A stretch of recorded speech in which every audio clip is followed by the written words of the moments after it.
zone. Touchdown, Vikings. Dalvin Cook, he's going to get a first down. And Dalvin Cook pushes his way toward the end zone. I'm proud of how, we came down here after the week, threw us a curveball and got a win on the road and was able to, put it all together as a team. So, just proud of our team and there's certainly things we can improve on. You got those throws that you want back, but all in all, I thought it was a pretty efficient performance. All right, welcome in to Purple Daily. Phil Mackey, Judd Zulgad, Declan Goff producing, and you can find us if you haven't been aware of all these platforms. You can find us in audio form via podcast, Apple, Spotify, scorenorth.com, and also on YouTube, youtube.com/Purple Daily Podcast. And gentlemen, the Vikings are off the schneid. It was a winless September for them. They walk into a hostile Houston environment. Fans just rabid, mostly booing their own team and Bill O'Brien. And just a machine approach in the second half for the Texans, handing the ball to Duke Johnson in the fourth quarter. I love that name, 15. by the way. Duke Johnson's a great name for a football player. It's just actually Duke Johnson, one of the hidden gem PPR studs. Like if you're in a deep league, Declan and I would not know. Third string running back who can catch 5 passes for you for the Browns 5 years ago. Duke Johnson is that guy. I don't know that I'd be handing him the ball up the middle with like 9 minutes to go, needing 2 touchdowns, but here we are. Anyhow, the Vikings get a win, and this is our chance to go through with Vikings statements about either the game yesterday or the current state of the Vikings. Let's fire up some appropriate music, and we'll start with Judd Zulgad's Bill Musgrave sheets of paper here. This is great. I love that you've done this. Me too. Well, hold on a second here. I also love that you rip the pieces of paper off the notebook. Yeah, but hold on a second here. I got to find my statements because they're different than my observations that we just used on. Oh, here they are. They're right below my pie chart of praise, which we used, of course, on the Mackey Judd show. You like that? You like that? Statement number 1. I think it's safe to say now, given what we've seen from the Vikings, both offensively and defensively, and what the formula, if they want to win games, and we can debate that, but if they want to win games, I think it's safe to say this. Dalvin Cook is going to need to average 30 touches or more each game for the rest of the season. And look, the Texans aren't good, but Cook was great. The Titans, the Titans are 3 and rip at this point in time, had their game suspended yesterday because of COVID, but Dalvin Cook had 181 yards, a career high against them. I think it's a very safe statement to make. Dalvin Cook is going to have to average 30 touches or more each game the rest of the season if the Vikings are to have the correct formula to win games. Now, I'm not saying that's a great plan. I'm saying it's the plan.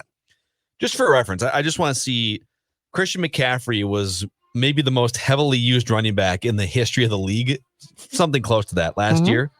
So he had... Let's bust out the calculator here. Oh, yeah. He had 403 touches last year. All right. In the regular season, because sure, I think that was the only option for him was regular season football last year. 403 divided by 16, 25 touches a game. Is that accurate? 25 touches a game only for Christian McCaffrey last year. Low. So that's touches? So 403 divided by 16 equals 25 touches per game. And you're trying to get Dalvin Cook to 30.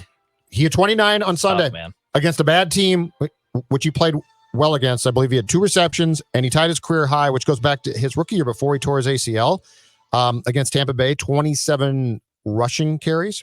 So, yeah, I'm telling you. But look, you might decide it's not worth it. All I'm saying is that the success of this entire offense, including the potential success of the passing game, I think starts with the threat of Dalvin Cook being on the field and actually having to touch the football. If you want to go by targets, so Christian McCaffrey, if it's just attempts to get him the football, so targets and rushes last year, it was 27 per game. Yeah, he was targeted 142 times through the air last year. I'd like to see Dalvin Cook targeted a bit more too. I honestly would. They tried to run a couple screens that went awry yesterday. One of them was actually to CJ Ham. I don't know about that one, but yeah. Let's stop the fullback screen. I love me some CJ Ham, but please stop the fullback screen. Seriously. What do you mean?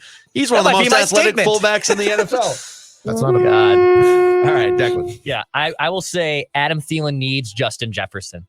Adam Thielen needs Justin Jefferson to be successful, and Justin Jefferson can really ignite this offense. But Thielen, who was being targeted a ton in the first few weeks, Justin Jefferson was just kind of a ghost. He made some nice grabs in those first 2 games against the Packers and Colts, but these last 2 weeks, we have seen Justin Jefferson explode. Obviously, the week 3 game, it was his coming out party. And I feel like even yesterday, it was under the radar a little bit. The dude went over 100 yards. He only had 4 grabs, but it felt like it was under the radar, but he made some big catches. And this offense needs Justin Jefferson to be successful. We didn't think it would be, I think, this quick. I did not suspect that Justin Jefferson would have 2 100-yard games and would be the number 1 graded wide receiver by PFF. That's amazing. Through 4 weeks, that is insane. However, this offense needs him, and mostly Adam Thielen needs him. How many wide receivers? I can maybe do a search for some sort of parameters on like stathead.com, but off the top of your guys' heads, how many receivers have come in like the first month of their career? Randy Moss is certainly at the top of this list, who have come in the first month of their career with no real learning curve whatsoever and have just taken the NFL by storm. Odell Beckham Jr. maybe? I'd have to go back and look to see how Where quickly. it's just like, bam, this guy's just on the scene. He's a rookie. Because oftentimes, even with some star wide receivers, it takes them a couple, maybe 2 or 3 years, and then they really start to emerge. Yes. After that, like it literally took this guy no preseason games, no offseason workouts, and he's just one of the top receivers in the NFL. Is that is that a stretch? Is Justin Jefferson like one of the 14, 15 best wide receivers in the NFL?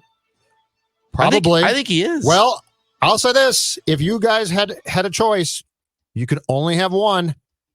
Thielen or Jefferson. I don't think it's a tough choice. Well, the age makes it easy too, right? No, but I'm just saying, take like the younger guy. But I'm just saying, in a game tomorrow, like I think Jefferson. Wow. I think Thielen's a really, really nice, strong player. Okay, but he had Diggs before and Jefferson now, and I think that the thing, while Jefferson's not Diggs yet, I think that the thing that they have in common is they are both dynamic players. Thielen's not. He's more dynamic than a lot of the color commentators like to say when they compare him to Julian Edelman Well, every that's just single a lazy week. white. That's such a lazy white thing. Thielen is very athletic. We don't have to point out how shockingly athletic he is on these broadcasts.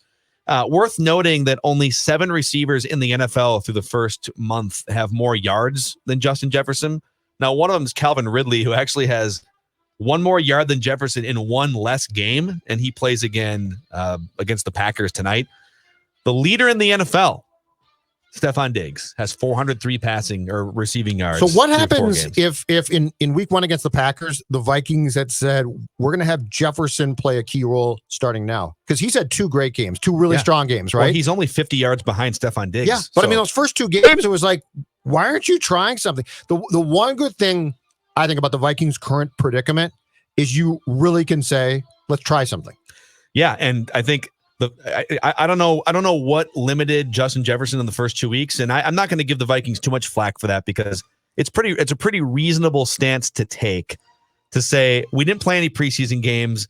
Let's just ease some of these rookies in, and then when they throttle down on him in week 3 and realize, oh, okay, we're good on the easing in part now. He's going to be a 100-yard threat, maybe even a 200-yard threat every single game. Yes, the rest of the way. Observation number 3 among all of us. Yesterday was the perfect blueprint for a Vikings victory, and I think it's really the only foolproof blueprint that they have for a win. There's some teams, the Seattle Seahawks, have multiple different blueprints for how they can win a game. They've got the get ahead early, lean on you with Chris Carson and the run game approach that we've seen. They've got the fall behind by a couple of scores and give the ball to Russell Wilson to let Russ cook formula, right? They've even had throughout the years, the defense is going to win us this game formula. The Vikings in 2020 really have one go-to blueprint just because of injuries and the defense not being as good. It's get out to an early lead.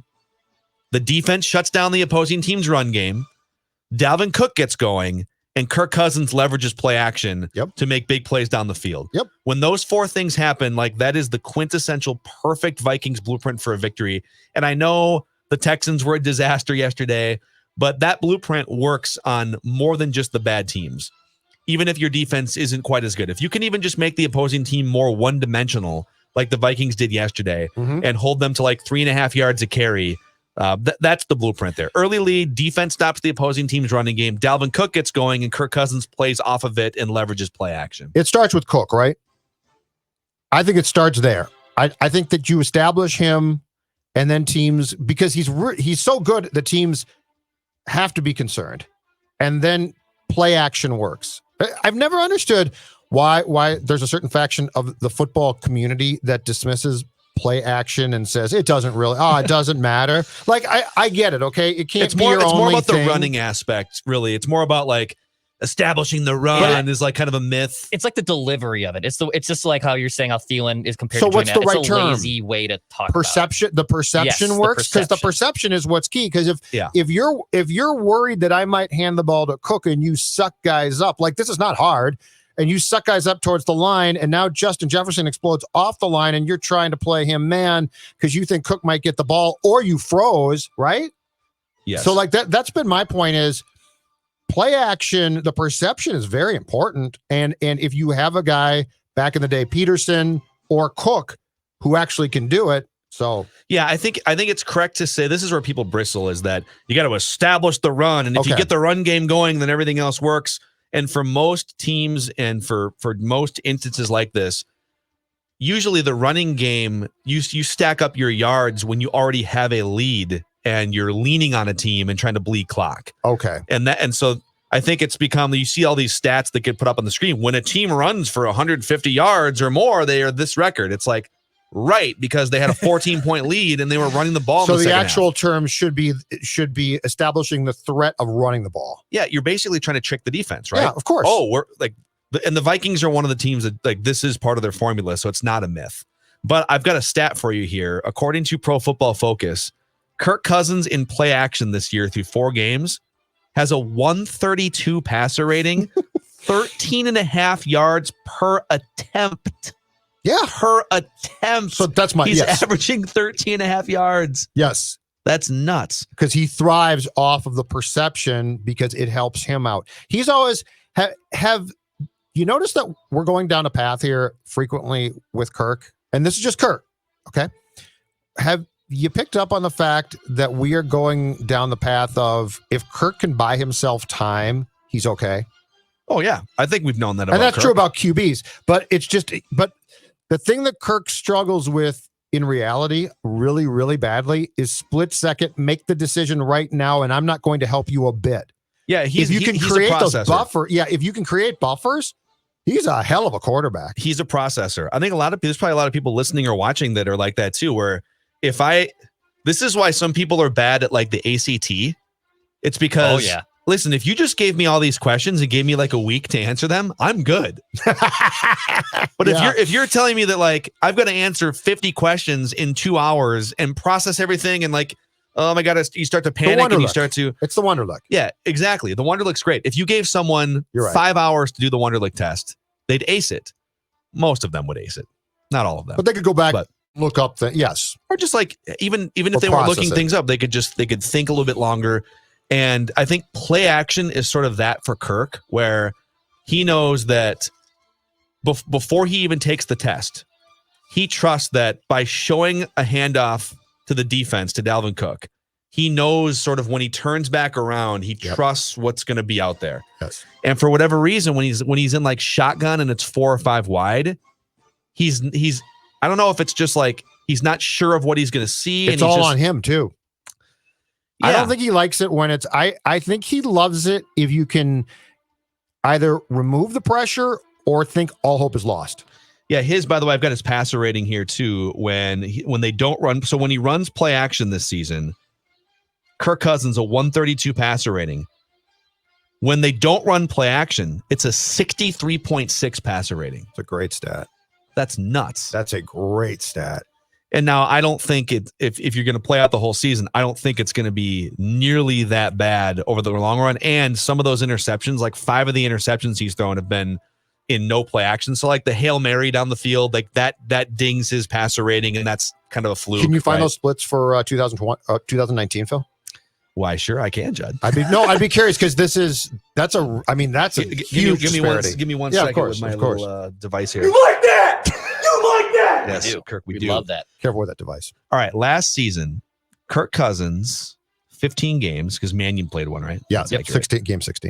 My God. Okay, when the Vikings ran play action, this is ridiculous. I think this is the best in the NFL. a 129.2 passer rating, 14 touchdowns, 2 interceptions, 72% completions. I believe that's the best passer rating in the NFL. That's Pro Bowl. You're going to Pro Bowl. Now, he still had a decent passer rating the other way around. Without play action, 97.2. So he was good. I think this probably works better as a ranking just for you guys. So, and again, traditional passer rating isn't always the best measurement, but sure. Kirk Cousins was 4th in the NFL play action passer last year behind Ryan Tannehill, Drew Brees, and Gardner Minshew. Gardner Minshew. I love me some Gardner Minshew. And he was 10th when not in play action. And another disclaimer here. This is traditional NFL passer rating, and it's also without the context of like garbage time. So if you're racking up a bunch of yards in garbage time or something, like it's not weighing for that. But it shows you he's a much better quarterback in play action than not in play action. And yesterday he was. You like that?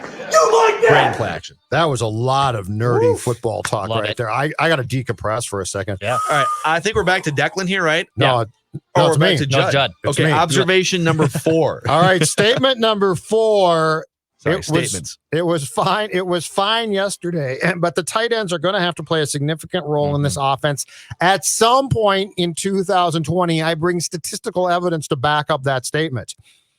Yesterday, combined, Rudolph and Irv Smith, 3 targets, 2 catches, both by Kyle for 27 yards.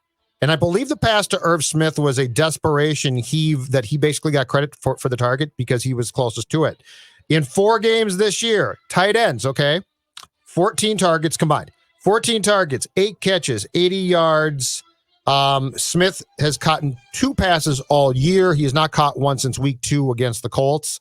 At some point in time here, and I know that Kyle did make a couple catches on Sunday, but you're going to have to think that the tight ends are going to play a bigger role. And I would say my greatest surprise across the board. So like guys have struggled. I'm not shocked. Holton Hill might not be good at football. I'm not shocked. I'd say my greatest surprise, second part of the statement, the lack of use of Irv Smith, which really, really shocks me. Yeah, I mean, at what point do we just have to sort of concede? All right, what we think we see with Irv Smith is not the reality. Maybe there's a chip missing there. Is he not a good route runner? They clearly trust Kyle Rudolph on some of these play sets. There was a play yesterday where Kyle Rudolph was coming from the right side of the line of scrimmage, kind of a drag route, and Kirk Cousins hits him on the left side of the hash, and Kyle goes for like a 7 or an 8 yard gain, like 5 yards after the catch or whatever. And I'm thinking, man, what if Irv Smith had caught that? Does he go for 20? Does he hurdle a defender? Yeah, it's a good. But there's got to be a reason why he's not catching passes like that, or why they're just not including him more. But for tight ends to basically not be used is surprising. It is. I thought that for sure with how Cousins plays the position and how Kubiak likes to operate his offense, that the tight ends would at least be force-fed the ball some, and they're basically not. Statement number 5, Declan. I'll say this for the Vikings. We talked about it a little bit on Mackey and Judd, but I think at least for 2020, you can't trust this defense. That's my statement. Is you can't trust this defense, at least for 2020. There's going to be pieces that come back in 2021, and Michael Pierce and hopefully Daniil Hunter. Maybe Anthony Barr gets back to the player we always have wanted him to be. But for 2020 and for the remaining, 12 more games of this season, you are not going to be able to trust this defense. I don't think it gets better over time. I know there was a lack of preseason. Everything was working against them. And Zimmer's a defensive guy, and we all thought worst case, average defense at best. And right now, it's one of the worst in the NFL. So you can't trust this defense for the rest of 2020. That would be one of my statements. Yeah, I don't think that's a hot take. No, it's I not. think it's not. Especially when Harrison Smith goes down with an ejection, like you're just sort of teetering on the brink of putting guys in that are wholly unqualified to play in an NFL game right now. And I think Hardy Nickerson was probably in that category in the base he played defense. A lot against the Titans too. It's like, man, have you guys? So as far as once a stout or good Minnesota sports teams or sides of the ball or the puck, have you guys ever been more comfortable though than you are right now with the realization that this defense is not that good right now, but ultimately next year and in the future could be absolutely fine? It's a fluke. It's a fluke. So like I don't look at this and think Mike Zimmer has screwed the pooch. Maybe on the cornerbacks, I would have liked to have seen him sign a veteran guy there. But between injuries and opt-outs and things, Yeah, it doesn't feel like the Vikings should get killed for this. And I think that's because it doesn't feel like it's hopeless. It sort of does right now, but it could very easily, by next training camp, much of it could be solved. Yep. Here's the other crazy thing through the first month. This we've kind of alluded to. It kind of feels like the Mike Tice era games where you got to put up 30, 31 points and just sort of pray that your defense doesn't melt down late. So yards per play is one of my favorite, just super simple measurements for offense and defense. Quite simply, how many yards per play are you allowing? I don't care about like bulk yardage. If one team ran 30 more plays and racked up more yards, just when you line up, how many yards per play are you allowing and stopping, right? The Vikings offense is 5th in the NFL yards per play gained at, I want to say like 6.5 or something. Okay. But their defense ranks 23rd, allowing over 6 yards per play. It's completely flip-flopped from what you maybe thought a few years ago. So this is, by many measurements, this is a top 5 to 10 offense, and I think the weapons would probably support that too. Offensive line a little shaky, and Kirk can be streaky. I don't see the defense ascending a lot higher than 23rd in yards per play. Like, I guess, would it shock me if they finished 18th because Mike Zimmer is just a great schemer and they get, maybe they get Danielle Hunter back in 2 months or something? I don't think that's going to happen either. But I am not shocked that the offense is that high because of the emergence of Justin Jefferson. So they've really turned into an offense-forward team that is just hanging on for dear life defensively, which is probably Mike Zimmer's worst nightmare. But here we are. All right, I'm going to say it. Statement number 6. The Vikings damaged their chances to tank for Trevor yesterday. They did. There's 2 types of fans watching that game yesterday, and we heard from both of you on Vikings Vent Line. There's the salvage the season fans, which I think you're happy about the Vikings salvaging their season and putting a win on the board. Sure. But then there's the tank for Trevor fans, and I put up a poll on my personal Twitter account at Phil Mackey before this game started. And I just asked people, what are you rooting for today? And the options were tank for Trevor, salvage the season, and then a miracle Brett Favre surprise return, which is what I'm always rooting for. But 60% are rooting for tank for Trevor, and only 19% were rooting for salvage the season. So it's safe to say that a lot of Vikings fans watched that game yesterday and were kind of hoping that Will Fuller's catch would have stood, and that you can take away a lot of positives, but ultimately stay in the running for a top draft pick. So I hate to be that guy. Titans game had a lot of good things. Yeah, just blew it. Exactly. So if you're looking at tankathon.com every day, and if you're hoping for the best possible draft pick, yesterday damaged your chances. All right. So there's going to be, you know what though? Do you think the Vikings are going to really have a chance to be in that bottom tier of with the Jets? I think their offense is too good now. Yeah. I agree completely. Like, you would have to be rooting for Jefferson not to emerge, which I can't do. Yep. So that's my problem there, because I can't sit there. And you can't root for an ACL because that's bad. No, exactly. All right. He's emerged. Oh, thank God he's hurt now. Yeah, that would be really, really pretty bad. Yeah. Oh, man. So, all right. Statement number 7. All right. Can you please sound, if it's possible, the panic alarm? Oh, happily. No problem. Sorry, it just takes me a second. No worries. There it is. All right. Statement number 7. This comes from the news that we got on Friday. I am officially concerned about Danielle Hunter's career. When you're going to get a second opinion on your neck, and when we're talking about a neck, okay? Like, the assumption should be, okay, he'll sit out this year probably, because it sounds like, according to Chris Thomas in the Pioneer Press, doctors on the second opinion in New York advised him not to play, which is fine. If he does not play, that's fine. But necks are just scary. Like, if this was a knee, I'd be like, okay, cool. Get your knee repaired and miss a bunch of months and come back in 2021. I'm a little bit panicky though, because this guy is that good. Like, this is not a good player. This is a great player. And we're talking about an area of the body when it comes to football that should always frighten you. So I am concerned until we find out what's wrong here. What it's a herniated disc, but it sounds like it's beyond that. I'm not quite sure. But until we find out more and it's official, and does he need surgery or does he just need rest?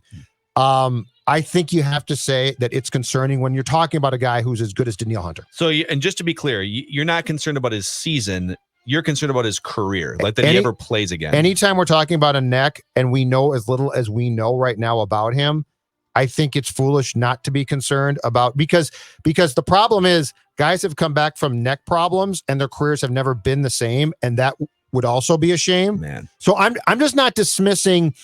I'm not saying he's got plantar fasciitis and oh boy, you can't play for a long time, but we'll see you. I'm legitimately worried until he's back and he's playing like he can play. Yeah, I wish I could fight you. I'm on not that, trying but to be a jerk. I'm worried about it. No, it's definitely concerning, and the mysterious nature of it too, that they were so quiet about it up until now. Although the Vikings haven't really commented on this. This is reporting, right? Like Zim said he was getting a second opinion because I think Hunter put it out on Instagram. Okay. But Zim would not even say to this day it's a neck. So they're not telling you what's wrong. So the Vikings, reporting the Vikings, and they're not even calling it an upper body injury. They're saying, not even going hockey for you. But anyway, it worries me. All right.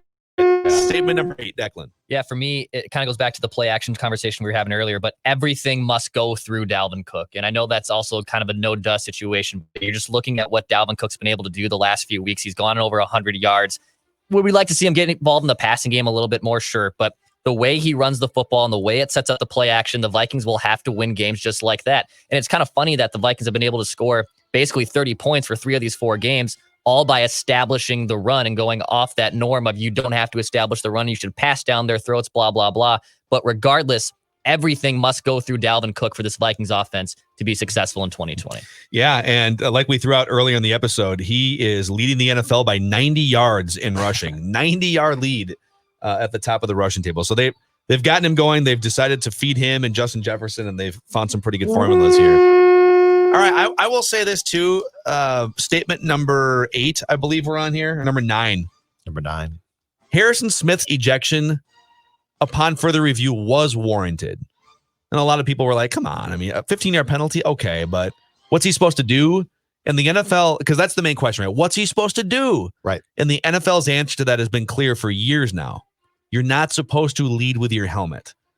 So his argument might be, well, when I'm already like, I'm going for the tackle, and if his helmet lowers and they're saying, right, but you're the first thing that's out in the open for you is your helmet. And he knows that. I think Anderson Dejo is the one that we've mostly ragged on for stuff like this when he's been a Viking a couple times the last few years. But I think hopefully Harrison Smith doesn't get suspended for a game. We'll see. It sounds like the second half. So, but it was a textbook example of a hit that the NFL will probably show teams in preseason as a reminder. This is what you're not supposed to do. Yes. And so it was warranted. All right, you got another one? I got one more if you guys want. Yep, let's hear it. Okay. Statement number 10 here. The Texans are a corpse. They're so bad. And statement number 11. Bill O'Brien's a buffoon. I don't know how that guy is still. Review, Bill O'Brien is still a buffoon. Like his play calling in the fourth quarter. Again, credit to the Vikings for doing what they had to do yesterday, for getting out to a big lead, getting their offense right again. But Bill O'Brien, man, you're down by. Let's go to the 2-minute and 15-second portion of the proceedings.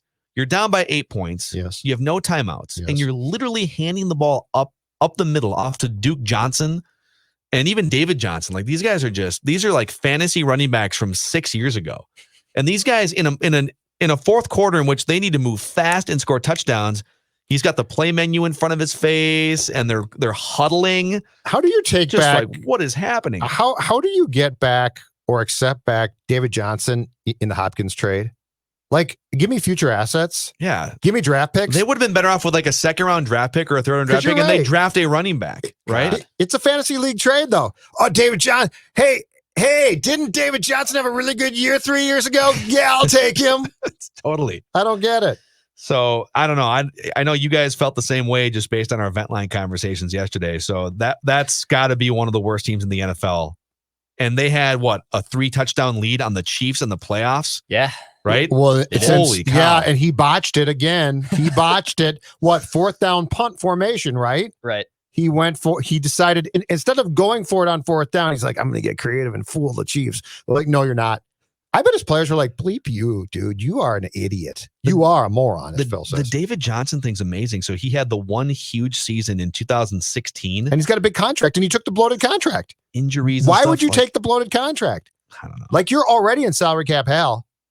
God, it's amazing. I just realized that we have the potential this week for a really good cliche Mount Rushmore of buffoon coaches.